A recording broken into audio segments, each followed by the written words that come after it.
If you can't trust Gavin with his best friend's wife, how can you trust him with your state? Now at 11, past affairs become political ammunition. Tonight, the first face-off in the Bay Area in the race for governor. Good evening, I'm Ken Bastida. And I'm Elizabeth Cook. KPIX5 political reporter Melissa Kane was there as the 6 leading candidates squared off in San Jose. Here at the California Theater in San Jose tonight, 6 candidates for governor took the stage, all vying to be one of the 2 names on the November ballot. I'm not going to respond to fake news. The debate was mostly civil, but the candidates were not afraid to go on the attack, like when GOP Assemblyman Travis Allen went after Lieutenant Governor Gavin Newsom over his affair with an aide, who was also the wife of his campaign manager. If you can't trust Gavin with his best friend's wife, how can you trust him with your state? Boom, bam, bop, bada bop, boom, pow. A few moments later. Thank you all for coming here on short notice. Want to make it clear that everything you've heard and read is true. And I am deeply sorry about that. I've hurt someone I care deeply about, Alex Turk, his friends and family. And that is something that I have to live with and something that I am deeply sorry for. I am also sorry that I've let the people of San Francisco down. They expect a lot of their mayor, and my personal lapse of judgment aside, I am committed to restoring their trust and confidence, and will work very hard in the upcoming months to make sure that the business of running the city is framed appropriately. I also want to extend a personal apology to everyone in our administration, to my staff that I just met with, to my friends and my family members. I am deeply sorry and am accountable for what has occurred, and have now begun the process of reconciling it, and now will be working aggressively to advance our agenda in the city and to work hard to build again the trust and restore the trust that the people of San Francisco have afforded me. I appreciate taking the time to be here today. Thank you very much. 2,000 years later. And we begin this hour with Governor Gavin Newsom's renewed effort today to stem the ongoing surge in COVID-19 cases here in California. California is pausing operations at several indoor businesses following the governor's newest order. 17's Ashley Zavala explains California's latest restrictions. As COVID-19 cases, hospitalizations, and the state's positivity rate go up, Governor Newsom announced the state is shutting down many indoor businesses.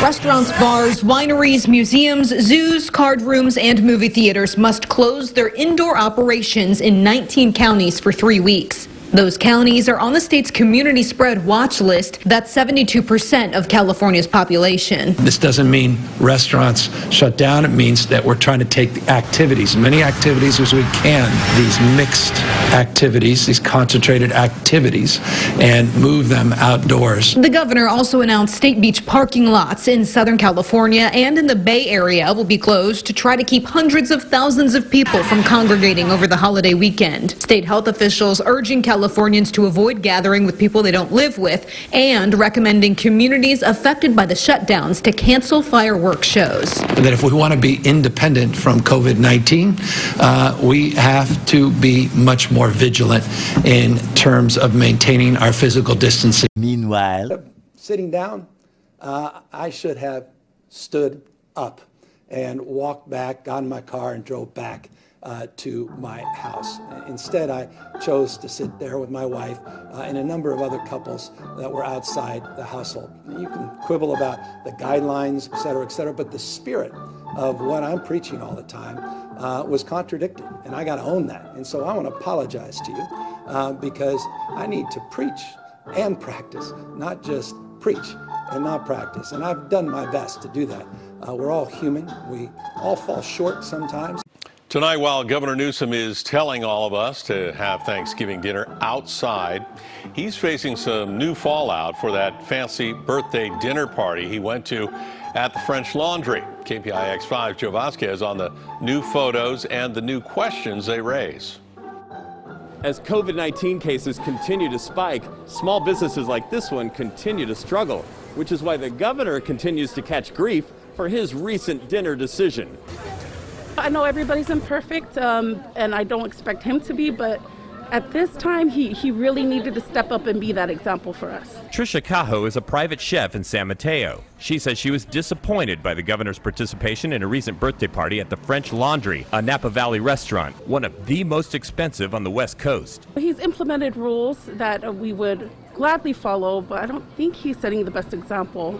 I think it's highly hypocritical of him. Fox 11 in Los Angeles obtained these photos of the governor and his wife at a party in what the restaurant calls an outdoor section. It has walls on 3 sides and the 4th side is open. Nobody's faces were covered. Today we learned 2 top executives from the California Medical Association were also among the 12 guests. Oh, hell no! To be clear, the French Laundry does appear to have been following state guidance for restaurants in Napa County at the time. But the governor has been preaching something different in public. He's been asking Californians not to gather with people from more than 3 households at a time. Well, I want to apologize to you because I need to preach and practice.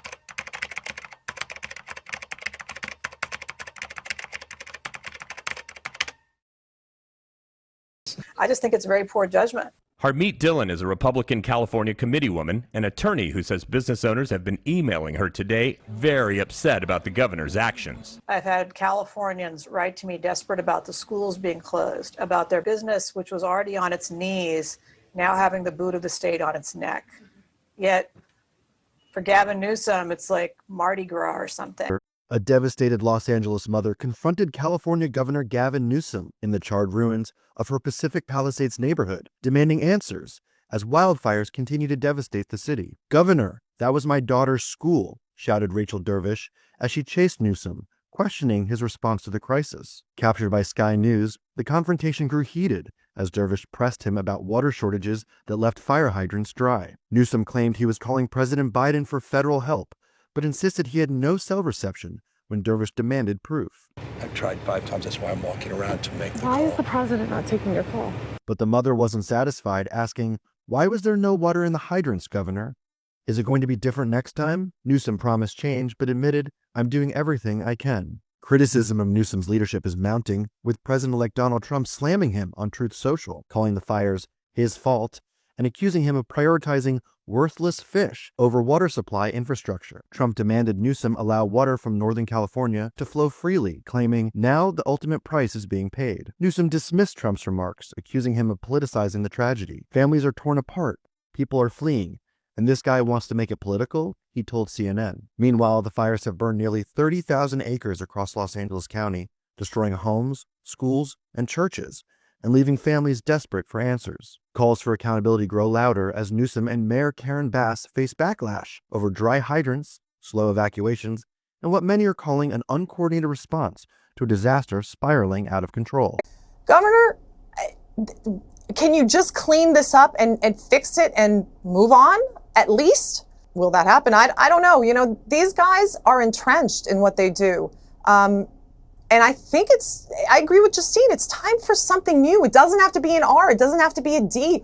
Why can't it be someone that knows what they're doing, that knows how to plan? To not see a single fire truck, to not see a single person come up to me from an official position, to come up to me and say, "Here, we're here to help you, you gotta leave." I walked out of my house after I got a notification of a fire, and I packed up and left because the fire was right there.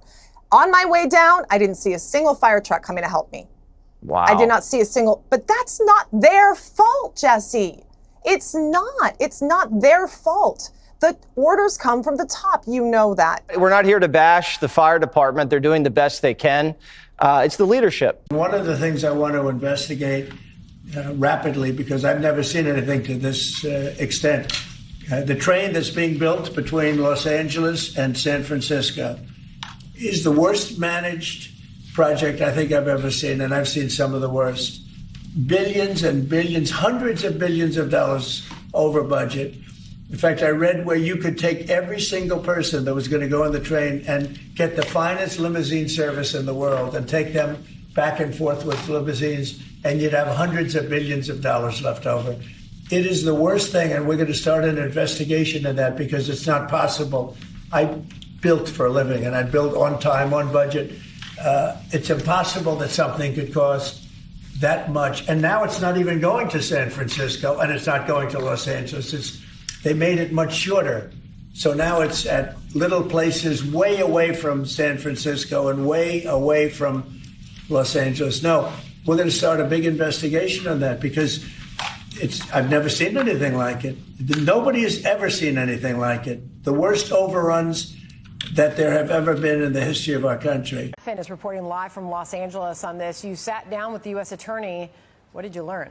Well, Sandra, the Democratic Governor Gavin Newsom and L.A. Mayor Karen Bass, they take a lot of heat for the ongoing homeless crisis here. Well, now there's a new Republican MAGA-aligned United States Attorney here in Los Angeles, Bill Asaley. He just launched a federal probe investigating exactly where California's homeless dollars are going. The FBI and IRS are going to assist. Asaley estimates $24 billion in homeless funding statewide over the past 5 years, much of that spent here in Southern California. We will get to the bottom of it, and if we find that any federal laws are violated, we will arrest and prosecute those individuals involved. Governor Gavin Newsom and the chair of the L.A. County Supervisors tell Fox they welcome Asaley's investigation. However, L.A. Mayor Karen Bass, who says homeless numbers dropped by 10% last year, she says she doesn't want the investigation to be, quote, a fishing expedition. Well, the whole state is just so poorly managed. It's so frustrating and confusing, and then he gets on TV and pretends like everything's great. Mm-hmm. And California's the best. We have the best state. We have the most amazing economy. And like, you're out of your mind, dude. You've ruined this state. Like, personally ruined it.